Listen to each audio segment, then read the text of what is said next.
take away our heat and electricity during the winter, enjoy losing your job and paying thousands.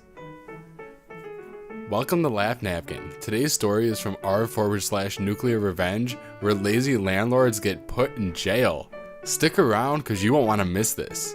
But before we start, be sure to hit that subscribe button and bell to stay up to date with the latest videos. Also, be sure to check out our new Discord server, link in the description below.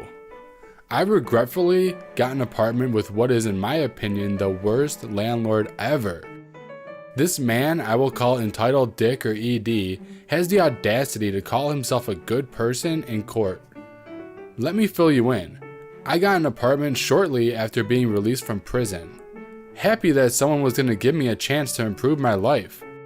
But this was clearly not the case. All was well for the first few months.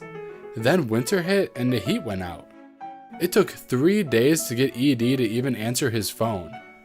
By that time, his voicemail was full of complaints from his freezing cold tenants. He told me the law gave him reasonable time to fix it. We went 2 more weeks with no heat, using our stoves and camping in the kitchen in our respective apartments. When ED got his electric bill, he attempted to raise the rents on the apartments. Obviously, it was not allowed by the city, so he refused to pay his electricity bill, thus denying all of us heat at all. This is where my OCD kicked in, and I went full research mode. I studied every law in regards to federal, state, and city landlord-tenant laws and rights. I found so many violations, it was no longer funny, but scary. I studied building code, I studied the condition of all of his apartments. This was easier due to the fact that I was either friends with his tenants, or had gone there to repair damages caused by frozen pipes or electrical outlets failing due to shoddy wiring and so forth. ED had pissed off all of his tenants. Every last one of them was pissed to the point where they wanted to testify against him in court, but couldn't due to the financial hardships the living conditions we were in had been causing. I formulated a plan to get him to repair the buildings he owned, but ED had his own plan. January 2nd at 2 a.m., I was awoken by the smoke detectors in the whole building going off. I quickly ran to the back hall because no smoke was in my apartment yet, but I was on the top floor. I opened the door and was greeted by a thick wall of smoke. I quickly ran downstairs after shouting for my girlfriend at the time to get out of the house quick. I pounded on every door and screamed fire. I got as many people as possible to evacuate, but the floor with the fire, no one was answering and to my knowledge contained children. So I panicked. At this point, the fire department was there and began breaking in doors. I evacuated. After the fire was out and the investigation had started, I witnessed ED give the tenant of that apartment's sister an envelope containing an undisclosed amount of cash which was visible to anyone nearby. 2 weeks later, the results were released. Arson. The tenant had used hairspray to start the fire and hid the evidence in a hole she punched into the wall. The very person who had been given money by the landlord. Ironically, she was the only tenant who had paid rent in the whole building because she had started moving in 2 days prior to this. I had not known she was now a tenant and her sister and kids had moved out the day before. I looked at ED and told him I know what he had done, and I was not going to rest until he lost all his buildings. I then began asking tenants for their stories about their interaction with ED. This is where things got real. He had been accused of everything from ripping off employees, theft, grand theft auto, bank fraud, and so much more. I formulated a new plan. I sucked up to him and made it known that I'm a computer tech. ED had a few broken computers and some printers and network issues. I was in. He worked a deal on payment for back rent. I knew he was not good for his word, but it was all part of the plan. Once I got his passwords and logins, I copied his entire hard drive to my portable one. I copied all emails in his business account and printed his financial records on my Wi-Fi printer, which was next door. After I quote-unquote fixed his computers and network, I then went home to review my newfound evidence. It was enough. It was more than enough. I contacted code enforcement with all the violations of code for every building, including the illegal electrical installation in his new office, without permits or even an electrician.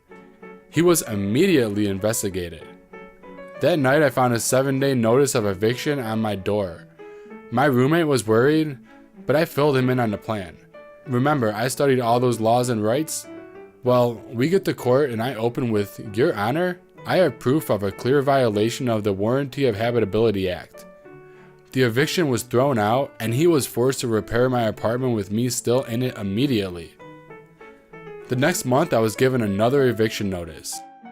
Still, he is losing money due to the fact that I was teaching his tenants landlord-tenant rights and laws associated with it. ED kept losing his court dates and kept being told to fix stuff and was continuously fined by the courts and the code enforcement. He was sinking fast. Back to that fire. The woman living there was arrested for arson and charged with 2 counts due to the quote-unquote accidental electrical fire on New Year's Day turned out to be ruled intentional. So the hairspray was in reality attempt 2. He was under investigation for conspiracy to arson and other charges. I wasn't done yet. We went to court again for non-payment of rent.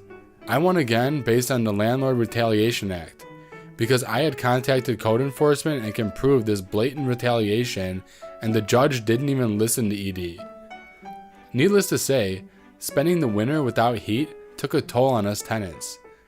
We bought electrical heaters and informed the power company that the landlord had shut off all the power to his building and was requiring the tenants to pay for their own power. Well, apparently his illegal wiring caught up to him. He had wired apartments to run off of each other, and the common areas were now attached to wiring in every apartment. This put ED in a rough position, as local law says it's the landlord's responsibility to supply power to all common areas. This means his shoddy workmanship and illegal wiring prevents him from legally disconnecting the power. The power company turned on all the power and locked his ability to shut it off until the wiring of the common areas was repaired and separated from the apartments. This would cost thousands. Thousands we knew he didn't have. ED was panicking. He kept losing in court, people were legally withholding rent, he couldn't shut off services, and the fines were debilitating. He kept blaming his tenants and refused to repair things. One by one, the buildings were condemned and ED was required to pay for relocation of his tenants by law. Well, he didn't. He couldn't. He was arrested for attempting to sell 3 buildings the city confiscated from him and for selling one that was condemned. ED got what he deserved. He lost every building he owned, got charged with all kinds of fraud, and was investigated for other crimes I'm still unaware of. But I still wasn't done. He caused a lot of suffering. I gave his financial records to the IRS, with all the internal memos and everything I got from his computers. I also provided the local authorities and code enforcement with the same things. ED was so screwed. I have since gotten a new apartment, and everything he owned has been taken by the city, state, and IRS. I have not seen ED in 3 years, and all of his properties have been bought by someone new, repaired, and have all new tenants who are happy with their new landlords. The old tenants got better places with decent landlords. And what about our wonderful ED? He is serving multiple sentences for the crimes he has committed and is already not getting out anytime soon, yet the investigations are not done and the charges keep coming. ED is somewhere in some prison regretting meeting this tenant. Moral of the story? Don't be an ED unless you want to meet the moral enforcer. Hope you guys enjoyed this story. You know what time it is. Time for question of the day. And it's, what interesting thing have you learned in the past week that everyone should know? Leave your answers in the comment section below. Also, join our Discord server to submit video suggestions, be the first to see new videos coming out, and just chat with me and everyone else. Alright, see you on the next one.